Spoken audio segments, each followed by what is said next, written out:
नमस्कार, hello everyone. हमारे माता पिता जब हमसे कुछ कहते हैं तो हम उनकी बातों को इग्नोर करते हैं या उनके कहे काम को करने में आनाकानी करते हैं। आप सभी ने माइकल जॉर्डन का नाम तो सुना ही होगा।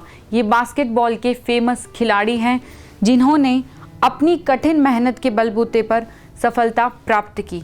माइकल जॉर्डन बचपन से ही अपने पिताजी के बहुत आज्ञाकारी बच्चे थे। एक बार उनके पिताजी ने उनको एक टी शर्ट दिया और कहा कि माइकल इस टी शर्ट को बेच कर दिखाओ। माइकल ने अपने पिताजी को ना नहीं कहा और चल दिए और माइकल ने जाकर उस टी शर्ट को $1 में बेच दिया और उनके पिताजी ने उनको शाबाशी दी। और अगली बार फिर उनके पिताजी ने माइकल को कहा, जाओ बेटा एक और टी शर्ट लो और इसे $2 में बेच कर दिखाओ।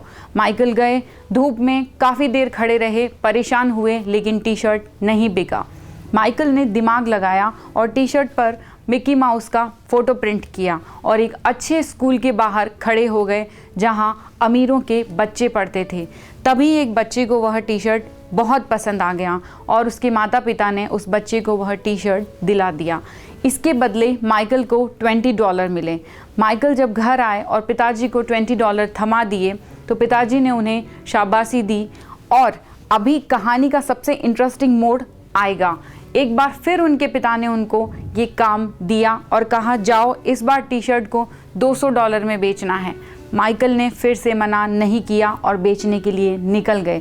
तभी माइकल को पता चला हॉलीवुड की एक फेमस एक्ट्रेस इस शहर में आई हुई है। माइकल ने बिना देर किए लोगों की भीड़ को चीरते हुए वहां गए और सीधे एक्ट्रेस के पास पहुंच गए। सिक्योरिटी गार्ड ने उन्हें रोकने की बहुत कोशिश की, लेकिन उनके सर पे तो भूत सवार था कि उस एक्ट्रेस से मिलना ही मिलना है। कहा, मुझे आपका इस टी शर्ट पर ऑटोग्राफ चाहिए। माइकल वहाँ से निकले और चौराहे पर आकर उस टी शर्ट को बेचने लगे। कुछ ही देर में वहाँ लोगों की भीड़ जमा हो गई।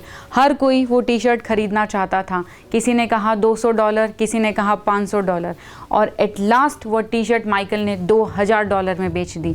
जब वह उनके पिताजी के पास आए तो पिताजी ने ये सुनकर उन्हें गले लगा लिया और कहा, बेटा तुम दुनिया में बहुत नाम कमाओगे और जो चाहोगे वो कर लोगे।